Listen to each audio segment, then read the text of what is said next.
So I got a message just the other day, and basically the message indicated that I'm working overtime just to make ends meet. Overtime.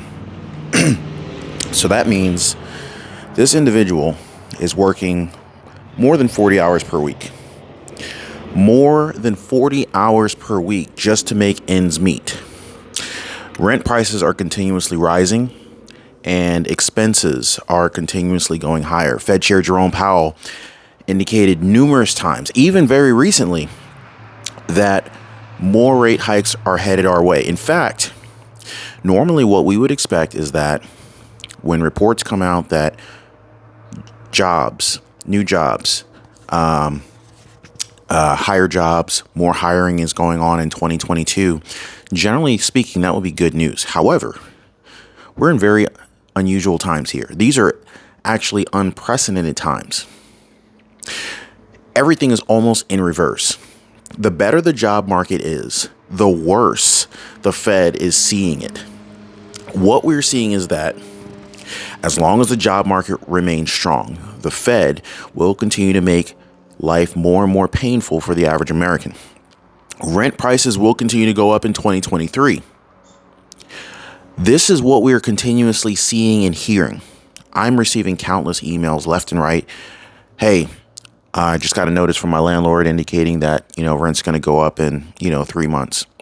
Hey, I'm getting a notice from my landlord that rent's going up by $500. It's not going to $500. It's going up by $500. That's like what? $6,000 a year extra on top of whatever you're spending. And on top of that, going back to the email that I received, to the message I received, unbelievable. This person indicated that they're working overtime every single week just to make ends meet. And to make matters worse, they're about to get their hours cut. They are getting their hours cut, and we're hearing more and more people who are hourly workers getting their hours reduced. And this is going to directly impact their incomes, especially for a lot of people who, I'm not going to mention their name, especially for a lot of people who are relying on their 40 hours a week to make ends meet. They're relying on this overtime, this 50 hours a week overtime. This particular person was working an extra 10 hours per week. So 50 hours per week just to make ends meet. Inflation is clearly still out of control, and the Federal Reserve has indicated that basically until the unemployment rate starts rising, until the job market gets more and more soft and weak, the job is nowhere near being done. And as we're seeing reports come out that the job market is still strong, we can clearly see that the Fed's job is nowhere near being done, and they're not done inflicting pain. The housing market prices are not coming down yet. And so with the higher mortgage rates, it is making home ownership tremendously more expensive. In addition, more and more Americans are getting completely pissed off. They're just really upset, based on what I'm seeing, in how much more taxes they're paying as a result of having larger paychecks coming in from working this overtime. Now, overtime is a double-edged sword. I understand that if you make more, you're going to pay more taxes, right? Now, if you look at the tax code, I didn't write the tax code. You got these lawmakers and politicians that somebody voted them in office. I don't know who did. They're writing the tax code, and the way the tax code is written is basically the more you make, the more they plan on taking. I mean, you can just look at the tax brackets, and it's laid out in such a fashion. So a lot of people have actually been commenting and saying, hey, I don't even want to work overtime. They're just going to take more of my money. They're just going to the banks are bad enough. Banks are shutting down bank accounts. Banks are shutting down branches. Banks are leaving a lot of people in a position where they don't trust banking institutions. Now, that's entirely up to you to decide whether or not you want to store your cash in a bank account. However, I will say this.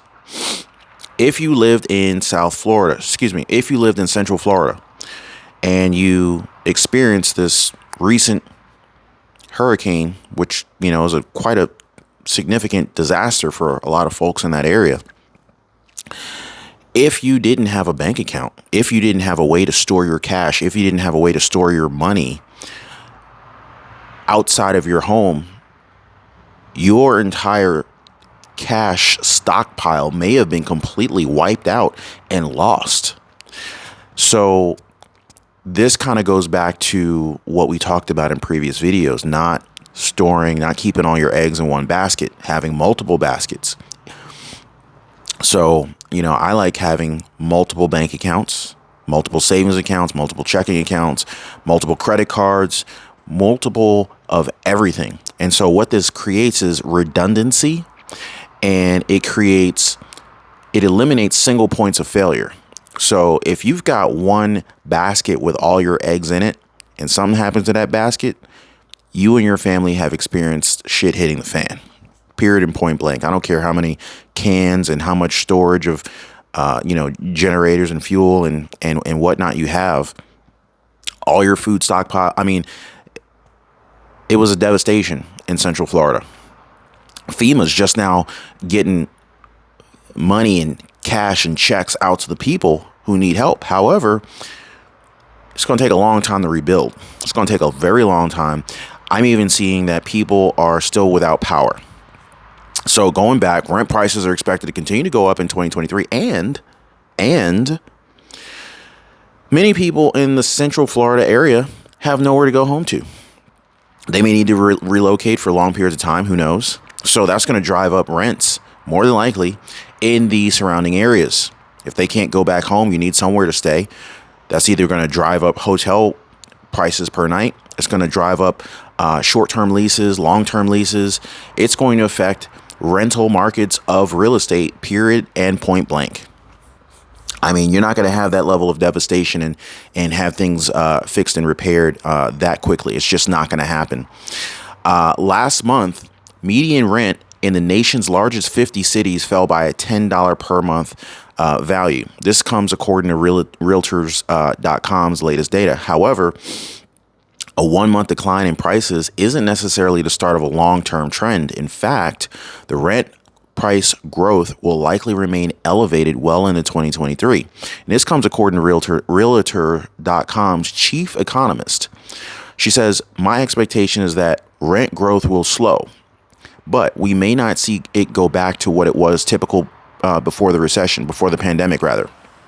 It says rental demand will remain strong due to rising home ownership costs, especially with mortgage expenses nearly doubling since January." You got to thank your boy Jerome Powell for that. Rental prices, the cost to hold real estate, especially if real estate has been acquired after January. With higher interest rates come higher costs to borrow money. So the price of homes hasn't changed in the last, 8 or 9 months. It really hasn't. However, if you're borrowing money, if you're going into Bank of America, if you're going into Wells Fargo, JP Morgan Chase Bank, if you're going into any credit union, Associated Credit Union, any of your local credit unions, local small banks, it doesn't matter. If you're borrowing money, generally speaking, right now, even if you have premium A-grade credit, I'm talking 740 plus credit scores, Experian, Equifax, TransUnion's reporting that your credit score is over 740 points, you're getting a prime rate, but your prime rate is likely somewhere in the ballpark of 7% on your mortgage. And this is if you're an owner occupant, right? So these are the rates available for owner occupants with premium credit. So if you have less than premium credit, you're not getting the prime rate. You're paying possibly 7.5%, 8%, 8.5% maybe for a mortgage rate. And if you're a real estate investor buying the property as an investor, meaning like this is not your primary residence, you're not an owner occupant, well, guess what? Their rates are even higher. So if real estate investors are borrowing money through conventional methods like, 30-year fixed rate mortgages and whatnot, you better believe that rent prices are going to be tremendously higher because the cost to acquire the property is going to be tremendously more expensive unless real estate investors are okay with making significantly larger deposits in order to reduce the amount of money being borrowed, the amount of cash being leveraged from the banks. So, but here's the other thing. It says here, expect above average rent price gains in 2023. Year over year, rental price growth will rise from 5.8% as of January 2022 to 8.4% as of May 2023. Now, this comes according to the Federal Reserve Bank of Dallas. And so, yeah, they're using the federal government's consumer price index. Said here, similarly, an upcoming Moody's Analytics forecast predicts a rent growth price increase of 5 to 7% during the same time. So all signs are pointing to cost of living being more expensive, cost to keep a roof over our heads more and more expensive. We're seeing, companies like Walmart with announcing layoffs. We're seeing companies like Amazon either announcing layoffs or announcing the reduction of hiring. We're seeing more and more, mainly in the retail sector, we're seeing more and more hourly employees with their hours being cut. And in spite of that, on top of that, employees are just sick and tired of being overtaxed. And the more overtime you make, the more of your paycheck is going to the federal government. It's going to Uncle Sam. And so you're working more. You're taking home. You're if you work overtime, you're going to get a bigger paycheck. No, period and point blank. However, a lot of people are just upset that a larger percentage of their earned income is going into federal taxes. Now, hopefully you got a good CPA. Hopefully you've got a good tax strategist to help you to not overpay taxes. And a lot of people don't realize that one of the largest reasons, one of the largest hindrances of financial growth is tax. A lot of people are overpaying tax. A lot of people, low income families, middle income families, that many people are not aware of tax shelter strategies. And so anyway, that's probably another topic for another day. But fact of the matter is, unfortunately, things are getting much more expensive, and going into 2023, it looks like there's not going to be a let up. There's an anticipation that interest rates will still have to rise in the next 6 months for the Fed in order to get the inflation back into its comfort zone. So how much higher are interest rates going to go? Only time will tell. But what we were clearly able to see here is what the Fed is using to determine where the financial markets are going. And based on the analytics that they're looking at, we can see that there's no pause. There's no Fed pivot coming up anytime soon. So unfortunately, rents are going to continue to go higher. The unemployment rate is likely to start ticking upward. More and more employees will see their hours being cut. Overtime will probably start to become less and less available. So as more and more families are depending on this overtime, there's going to be a shift in that. And so we may see hourly employees receiving smaller and smaller checks, which will make families feel more and more of the pinch going forward.